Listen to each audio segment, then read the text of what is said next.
The Canadian Card Collector here, and welcome back to day 298 of your daily deck review. And the deck that we're taking a look at today is the Fontaine Rip V1 playing cards. So, with no further ado, let's take a look and see what we get. Here we have those Fontaine Rip V1s here in the standard glossy finished tuck box. You got the main color tuck box, which is that black colorway. And you got a little bit of like gold, not really like foiling. We got some gold like metallic inks here on the front of the tuck box with that little camo kind of styling there. And there's a bunch of like the normal mascots. So right here on the front, the cat there is named Normal, and it's kind of like their mascot. They're in the white colorway. And then you got it spinning a card on its thumb there. And you got like the camo, which I just talked about, which is like a bunch of normals all over the tuck box. On one side, it just says distributed by Fontaine Cards, Los Angeles, California, made in the USA. Other side says the exact same thing. On the bottom, you got some little information. You got the big barcode there at the bottom.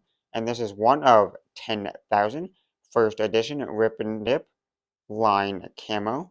And then you got the website, Fontaine Cards, designed by Max Euler, or Zach Mueller, Kevin Troyan, and Ryan O'Connor. On the back, a little sneak peek of that back design.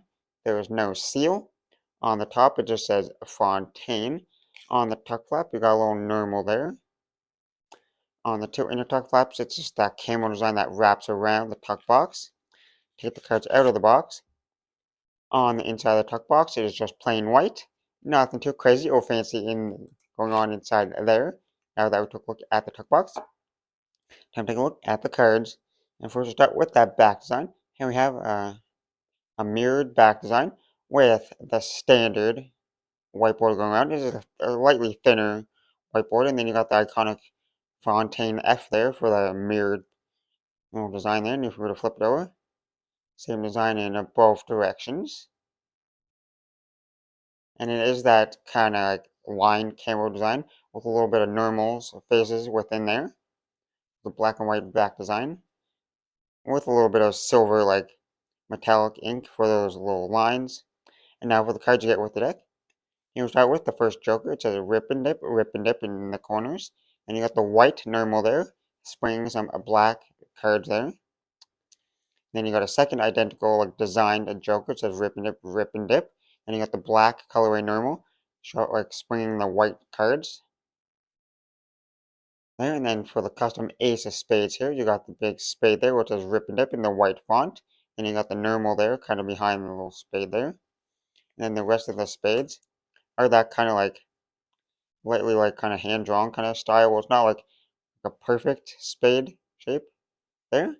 But then some of the cards have a little extra little detail. This one has a little yin yang of the normals there, the black and white yin yang normals there.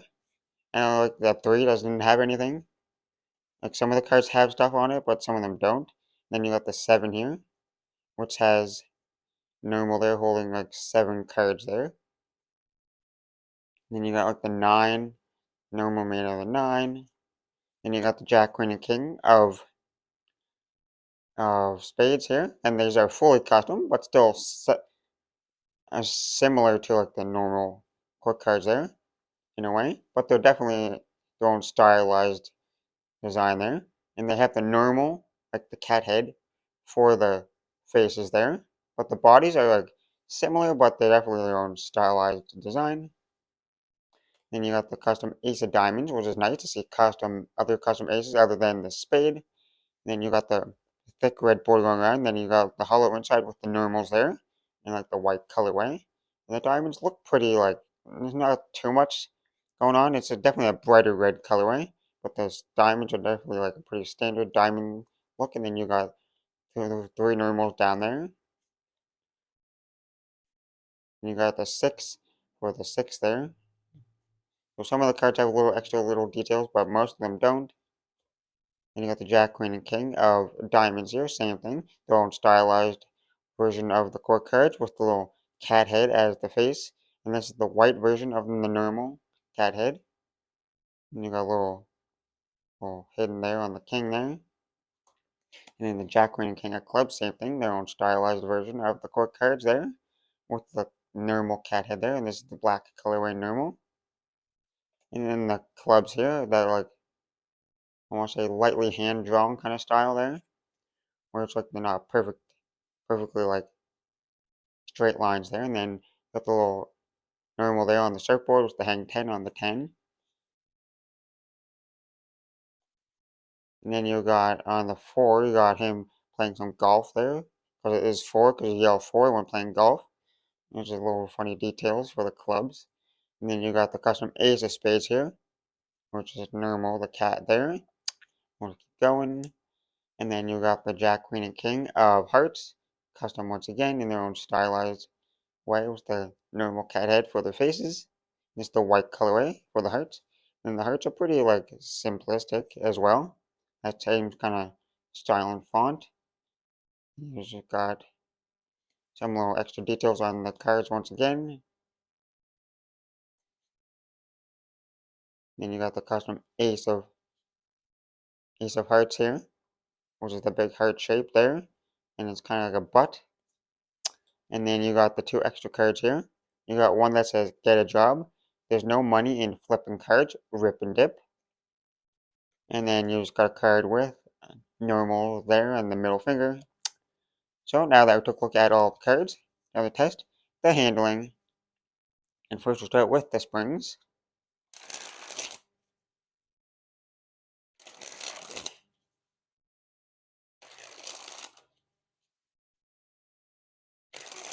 Like I said, the springs are pretty good. They have a nice flex to it. There's not much. Like they're not like super stiff, but they're not overly bendy at the same time. Sometimes like in between flex. So pretty good for the springs. Now on to the fans.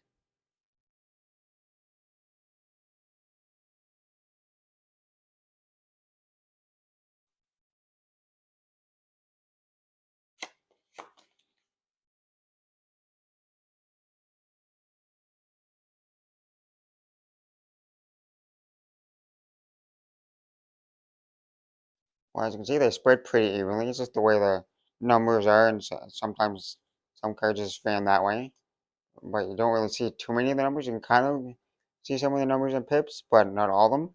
But they still spread perfectly fine and fantastic there. No issues there.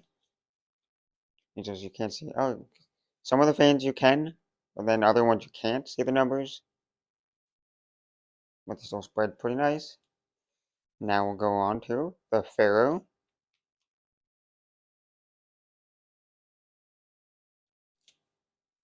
A decent Pharaoh there. They were pretty decently smooth. And then locked and waved. Okay. Now for a giant fan of that back design.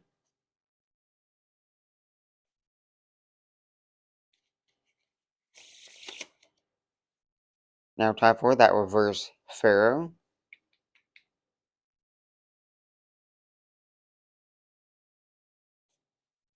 And the reverse Pharaoh, I did have to like slightly slide and push them together, but they interlocked away pretty nicely. Now for a giant fan of the faces.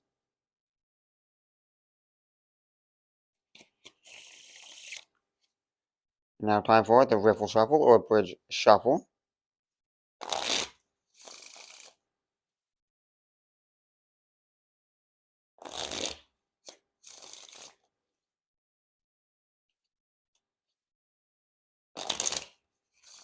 Well, like I say, I just did 3 riffles.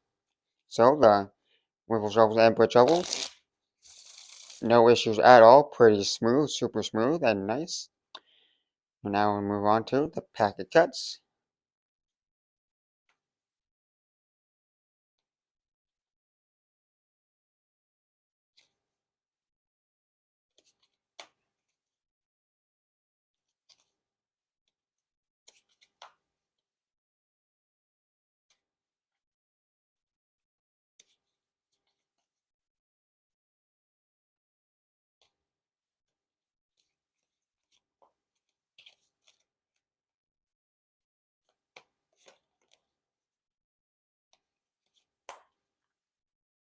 Like I say, the packet cuts are fantastic.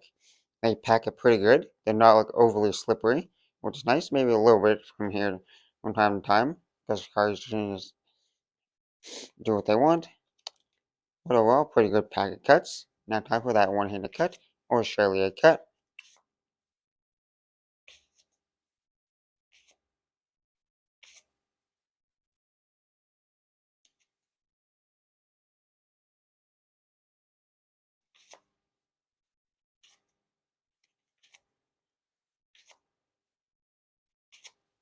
And now time for the dribble.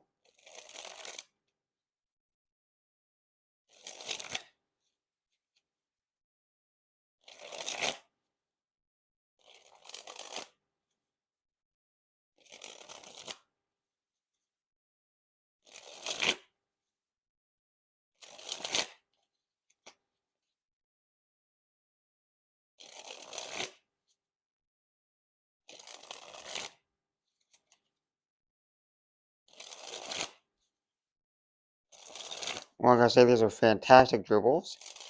They dribble pretty good either way, face up or face down.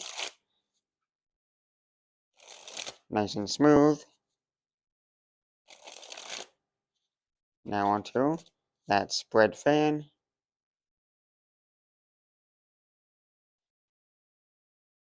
And lastly, spread the cards on the table. Well, I gotta say, this is definitely one of the more early on Fontaine decks in the collection.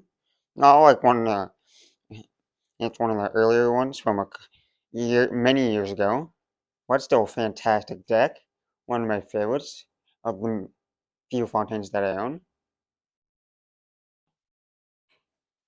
Okay, where was I? I kind of got interrupted there, so we're back now. But we got that, the back design here, which is pretty fantastic. One of my favorite Fontaines. One of the few that I own. Here you got the nice camera design with a little bit of metallic ink on it. And I kind of like the Fontaine apps. Looks fantastic there in that black and white kind of colorway. And then for the faces, they're pretty simplistic. They're definitely fully custom, but pretty like simple though. Nothing overly crazy going on. Still that similar like spade design, but the court cards are fully custom there. They look pretty similar, but they have the normal kind of like cat face, like their mascot on there on all the court cards. So like the clubs and the spades have like the black version of the normal, but then if you go to like the hearts or the diamonds, they have the white version. So there's two different versions of that. And all the aces are custom too. You got all the different custom aces there, which is nice to see. Each ace has different like designs on them. So overall, a decent, fantastic design. If you're a fan of Rip and Dip, then it's a nice design to deck. And for that handling, which you just saw, which is fantastic. There's definitely no issues with the handling. Pretty smooth overall. Not like too slippery, but not too packety and sticky. And nice and fantastic overall. So with that being said, I hope you enjoyed. And this has been day 298 of Daily Deck View. This has been the Fontaine Rip and Dip V1 playing card from Rip and Dip and Fontaine. And I'm the Canadian Card Collector signing out. That's the video. Thanks for watching. See you next time. Bye.